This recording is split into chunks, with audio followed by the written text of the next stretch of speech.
To make a small and simple drawing or painting, you can use this example of the tutorial that's a photo progression. I worked in oils, but you can do crayons, you can do pencils, you can do acrylics, you could try with watercolor, but with watercolor probably the technique would be slightly different. So let's give this a try.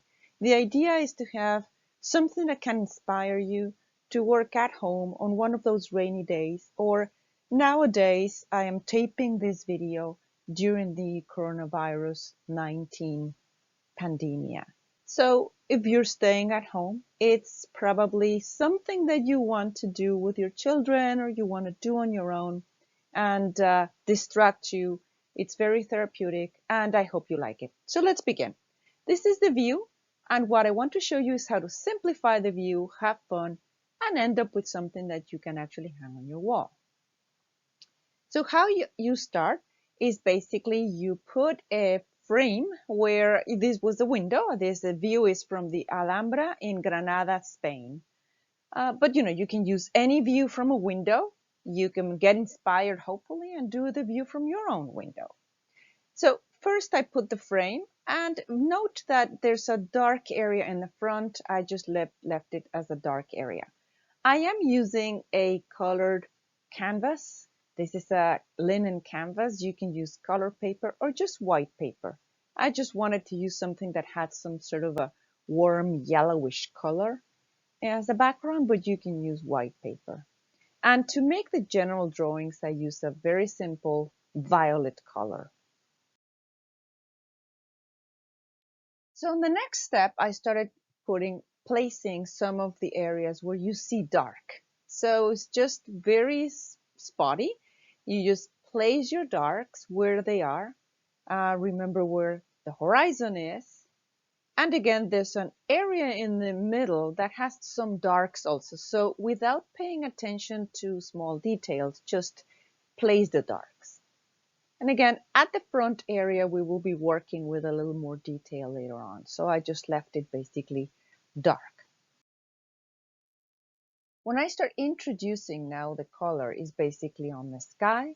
As you can see, the sky in the photo was much lighter, with more white, and I made it more turquoise and a little bit darker.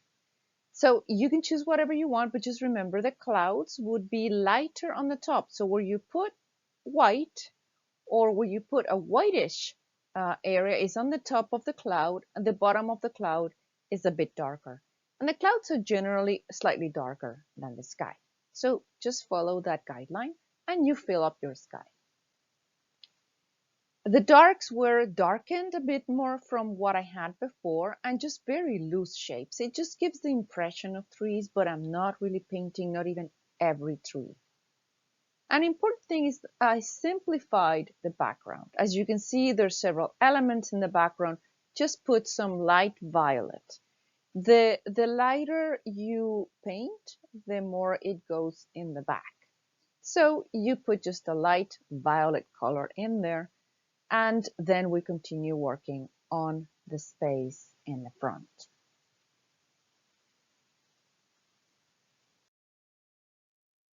So what I did here from the previous version was to scrape a little bit of the dark because I did want to draw the images. And you will see how easy that's going to be. So this is the next stage of the painting. I now am introducing more colors. So you can get some bluish green, another green that's a little less blue, more greenish, and then finally several shades of green. If you're working with crayons or if you're working with colored pencils, choose the ones that you can match better to your painting. In this case, I was using oils. These would apply also to acrylics. You can make your own mixtures. I just used Viridian Green, Ultramarine Blue, Alizarin Crimson, Yellow Ochre, Cadmium Yellow, and Titanium White. And you can get all the different color mixtures this way. But if you're using crayons, you're painting with your children, simplify the shapes. What do I mean? So first thing is, I decided to place the windowsill, that I thought it was an important element to explain to the viewer that it's a window. So this area of dark color, when you have it like that, if you're painting in acrylics or oils, then it's very easy to put on top the mixes with white. So what I did is, in the very back end, they're bluish, and it's just dabs of paint. Literally, you can see the brush strokes. As it comes to the closer to us, it gets a bit more green, but it's not yet very green, and it's very light in color. This has a lot of white. So when choosing your crayons for your children and your pencils, you can actually divide and say, these are the colors for this area, these are the colors you're going to use for this other area. An example is on the left of that dark area of trees in the back, is that I just simplified, extremely simplification, very blotchy, same color, not even textures in there. So you simplify, same color that they're using for the blue, it's on that area. On the right, I did introduce now a little bit of the bright yellow. This is not the brightest yellow. If you're using crayons, you can use a yellow that's a darker yellow, like ochre, or you might use some other yellow, but don't use here lemon yellow. That would be too bright for the areas that we're painting. You're using oils or acrylics, you can use cadmium yellow, medium. And it's, again, very loose. There's no details in there yet. So now we move a step forward. What did I do for painting that area? If you see, it's basically, again, blotches of color. You use the dark, in the case of acrylics or oils, you paint everything in dark, and then just a very tiny, it's a flat brush with very light color. It was actually the color of the sky that I still have in my brush. Just vertical lines give you the impression that there's a bunch of trees in there.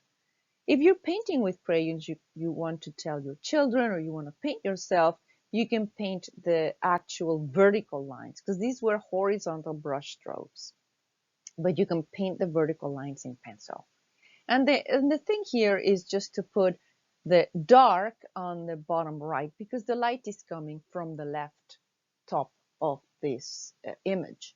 So you put the darker there, and then you put the brighter greens on what is the top of the trees. And that gives the impression of trees, but it's really, again, just blotches of color. Very simplified. On the right-hand side of the image, I just created the image of that appears to be several trees or one tree. You don't even know exactly what it is, following the same idea. Just dabs of paint with paintbrush on the dark, and then the greens on top. And remember, the lighter greens go on the top left.